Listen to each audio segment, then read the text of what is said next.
Hi traders, welcome to traders club of India. Hope आप सब लोग ठीक हो। तो स्टार्ट करते हैं बैंक निफ्टी का मार्केट एनालिसिस कल के लिए। कल है 21 दिसंबर।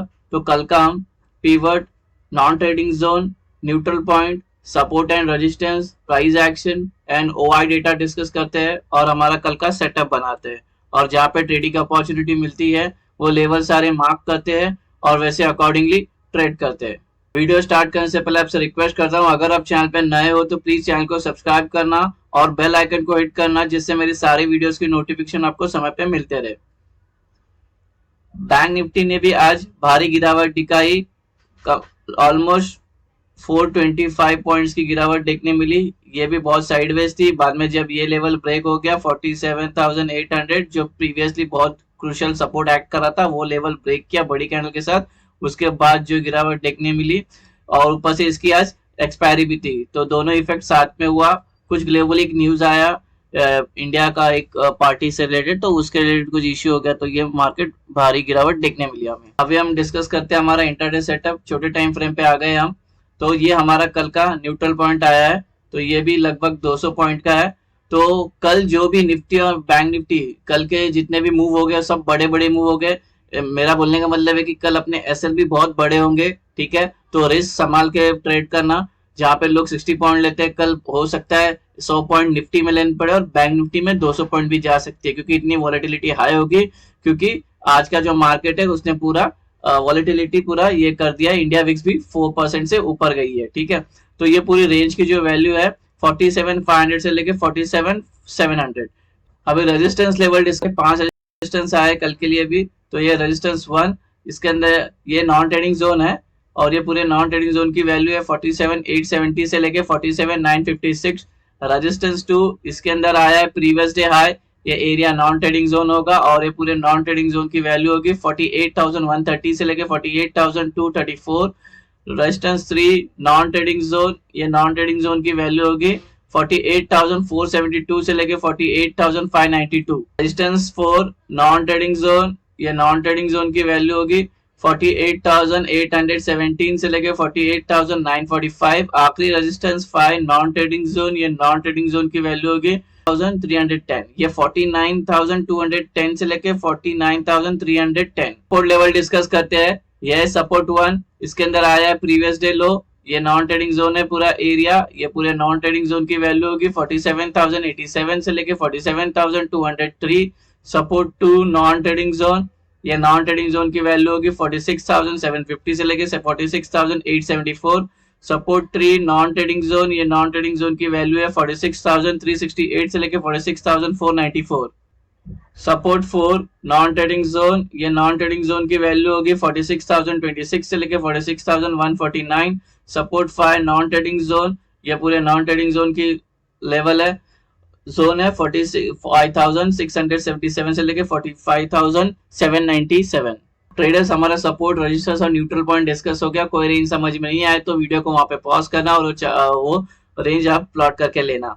गाइस, एंट्री और एग्जिट मार्क करने से पहले आपसे रिक्वेस्ट करता हूँ वीडियो को पूरा देखना, बीच में स्किप मत करना, नहीं तो आप इनकम्प्लीट इन्फॉर्मेशन लेके जाओगे। सिर्फ रेंज लेके जाके चार्ट पर प्लॉट करोगे, आपको entry exit open interest price action OI data entry exit कुछ पता नहीं होगा तो आपको नुकसान हो सकता है। वैसे ही कोई टिप या कोई एडवाइजरी कॉल नहीं है, ये प्योर एजुकेशन और लर्निंग पे पर्पज के लिए वीडियो है, तो आप इसको एजुकेशन पर्पज के हिसाब से समझ के लेना, बैक टेस्ट करना, फिर अपने ट्रेडिंग बिहेवियर में इसको यूज करना। बल्कि हमारी एंट्री और एग्जिट, एक बार रेंज आपकी मार्क होने के बाद रेंज के अपर साइड में ग्रीन एरोज मार्क करना है आपको ऐसे, और रेड एरोज आपको नीचे रेंज के नीचे स्तर पे आपको रेड एरोज मार्क करना है, जिससे आपको एंट्री और एग्जिट आसानी से समझ में आए।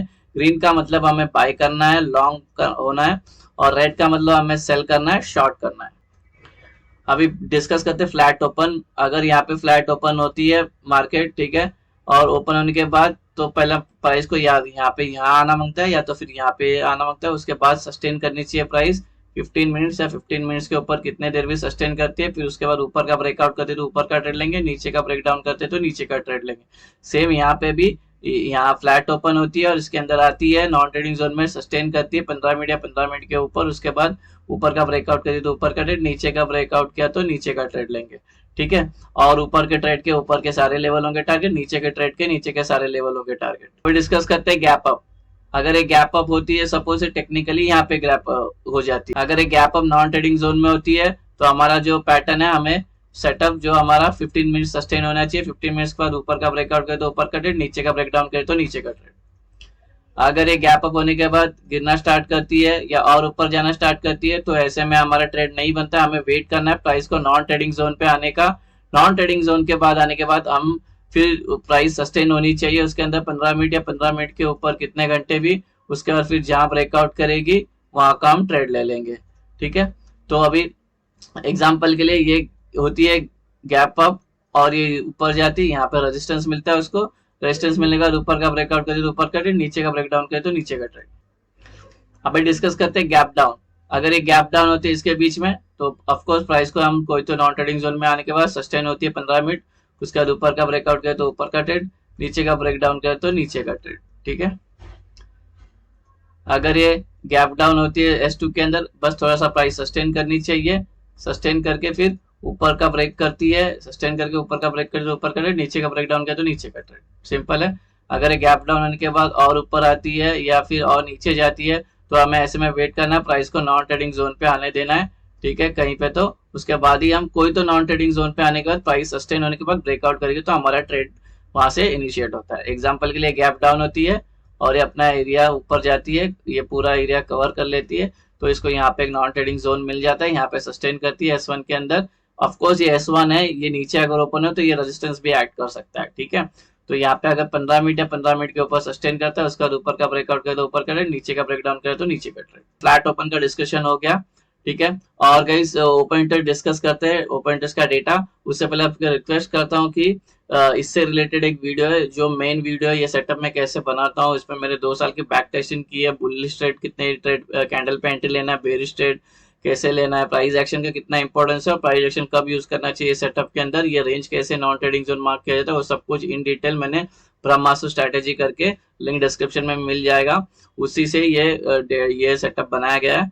तो वो वीडियो देखना, उसके बाद ही ये वीडियो पे आना, उसके बाद ये वीडियो अपने ये सेटअप अपने ट्रेडिंग व्यूअर में यूज करने लेना। ओपन इंटरेस्ट का डेटा एनालिसिस कर नहीं सकते बिकॉज आज उसकी एक्सपायरी थी, तो वहां पे कोई खास ओपन इंटरेस्ट का बिल्डअप हुआ नहीं है। तो जितना डेटा नेक्स्ट वीक के एक्सपायरी में जो डेटा अवेलेबल है यानी कि 28 दिसंबर का, तो उससे ये पता चल रहा है कि 47,500 ये क्रूशियल रेजिस्टेंस है ओपन इंटरेस्ट का। यहाँ से प्राइस ऊपर जाती है तो प्राइस को यहाँ से ट्रेंड चेंज हो सकता है, प्राइस नीचे आ सकता है, क्योंकि यहाँ पे कॉल राइटर्स के ओपन इंटरेस्ट सबसे ज्यादा है, यहाँ पे होगा सेलिंग प्रेशर, प्राइस लग के नीचे आ सकती है। ठीक है, तो और ये ऑलरेडी इसके अंदर इंक्लूडेड है, न्यूट्रल पॉइंट के अंदर इंक्लूडेड है ओपन इंटरेस्ट का सपोर्ट रेजिस्टेंस जो है 47,500। सपोर्ट की बात करते हैं, अगर प्राइस यहाँ से नीचे आता है तो 47,000 जो है हमारा क्रूशियल ओपन इंटरेस्ट का सपोर्ट ऐड करेगा, यहाँ से प्राइस चेंज हो सकती है, ऊपर जा सकती है, ट्रेंड चेंज हो सकता है, बिकॉज यहाँ पे पुट राइटर्स के ओपन इंटरेस्ट सबसे ज्यादा है। ठीक है, यहाँ पे होगा बाइंग प्रेशर, तो यहाँ पे प्राइस लग के बायर्स एक्टिवेट होकर प्राइस को ऊपर लेके जा सकते हैं, ट्रेंड चेंज हो सकता है। अभी इसमें एक बात है कि ये जब ब्रेकआउट होगा अपना ये वाला डाउन ट्रेंड, यहाँ पे चलो 15 मिनट के ऊपर सस्टेन करने के बाद यहाँ पे ब्रेकआउट आता है तो यहाँ पे 3 रेड कैंडल बननी चाहिए, उसके बाद ये ट्रेड इनिशिएट होगा। इसको छोड़ के ये लेवल के नीचे 3 रेड कैंडल बनती है तब, इसलिए बोल रहा हूँ ब्रह्मास्त्र वाला स्ट्रैटेजी वाला वीडियो जरूर देखना, उस पर आपको क्लियर लग जाएगा 3 कैंडल का क्या इंपॉर्टेंस है। ठीक है, उसके बाद फिर हमें ये आराम से टारगेट मिल जाएगा। ठीक है, और कोई स्कैल्पर है तो इसको एज ए स्कैल्पर यूज कर सकते हैं ये 2 एरिया को। ठीक है, लेकिन बैक टेस्ट जरूर कर लेना। तो गाइज तो संभाल के थोड़ा ट्रेड करना है, कल वॉलेटिलिटी ज्यादा होगी क्योंकि पैनिक सेलिंग और आ सकता है या कल सेलर को भी ट्रैप कर सकते हैं। तो ये बन गया हमारा कल का बैंक निफ्टी का सेटअप। होप आपको सेटअप पसंद आया तो वीडियो को लाइक शेयर और सब्सक्राइब जरूर करना।